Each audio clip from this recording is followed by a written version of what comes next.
Bright Duty. Every student matters. These are the flags of the different countries of SAARC, that is South Asian Association for Regional Cooperation. SAARC, you can see the countries of Afghanistan, Bangladesh, Bhutan, India, Maldives, Nepal, Pakistan and Sri Lanka. South Asian Association for Regional Cooperation is the regional intergovernmental organization and geopolitical union of states and in South Asia, and its members are Afghanistan, Bangladesh, Bhutan, India, the Maldives, Nepal, Pakistan and Sri Lanka. It was established on 8 December 1985 and its headquarters is situated in Kathmandu, Nepal. And what was the objective of SAARC? Why it was being established? It was established for better culture and social ties and amongst the member states to promote peace in the region. It was also intended to promote trade amongst the members in order to improve the economic status of its members and to raise it from a region of poverty to a region of economic and social well-being, because all these are developing countries, they are moving towards the development of their nations. And the objective of SAARC was to promote the welfare of the people, to accelerate economic growth, social progress and cultural development, and to promote the strength and collective self-reliance among the countries of the South Asia, contribute to the mutual trust and promote active collaboration, then to strengthen cooperation with other developing countries, and also to strengthen the cooperation among themselves in international forums on matters of common interest, to cooperate with the international and regional organization with similar aims and purposes. Now, what were the achievements of the SAARC? Like Free Trade Area, FTA. SAARC is comparatively new organization in the global arena. So, it has FTA, FTA, that is Free Trade Area, which will increase their internal trade and lessen the trade gap of some states considerably.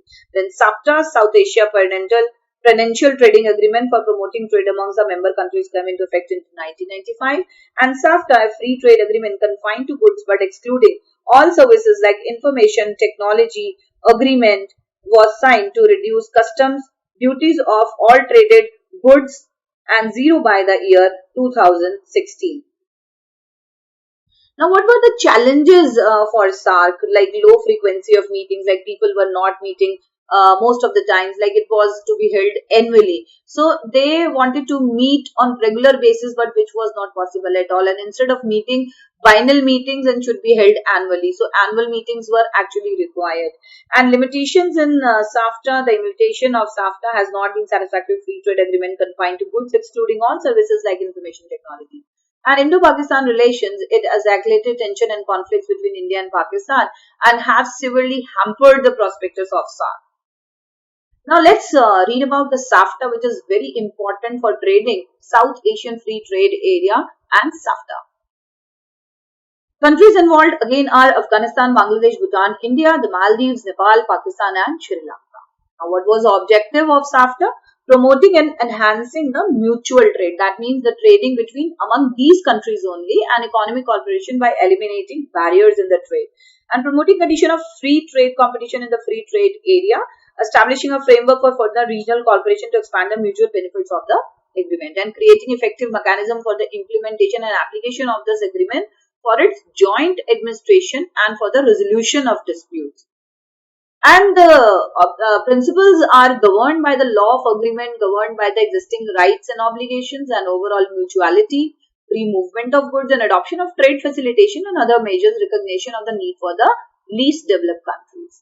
And SAFTA is an instrument also. How the major instruments outlined in the agreement: trade liberalization program, rules of origin, institutional arrangements, safeguard measures, and any other instrument that may be agreed upon all the members. So all these are the instruments of SAFTA.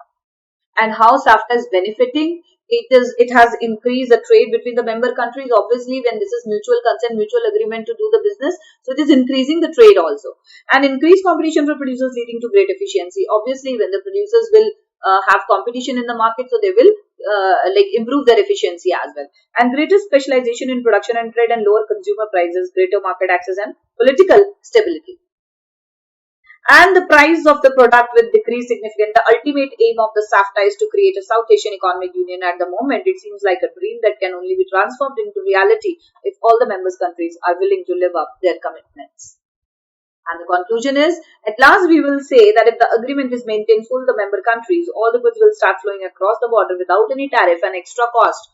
And the price of the product will decrease significantly. The ultimate aim of the SAFTA is to create a South Asian Economic Union. And at the moment, it seems like dream come true that can only be transformed into reality if all the member countries are willing to live up their commitments.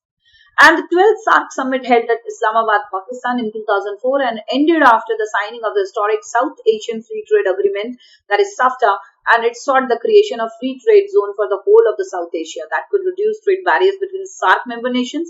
And the SAFTA agreement was to become effective 1st January 2006, but as long as mutual fears and suspicions continued, this agreement has no chance of success. And Afghanistan became the 8th member of SAARC. And it participated in deliberations at 14th SAARC summit held in New Delhi in 2007.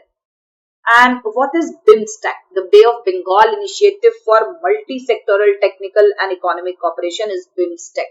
It is a regional multilateral organization. Its members lie in littoral and adjacent areas of Bay of Bengal, and there are 7 members: Bangladesh, Bhutan, India, Nepal and Sri Lanka. And 2 are from South Asia also, Myanmar and Thailand. And BIMSTEC not only connects South and South Asia, but also the ecologies of the Great Himalayas and the Bay of Bengal. And it's mainly aimed to create an enabling environment for rapid economic development, acceleration of social progress and promotion of collaboration on matters of common interest in the region.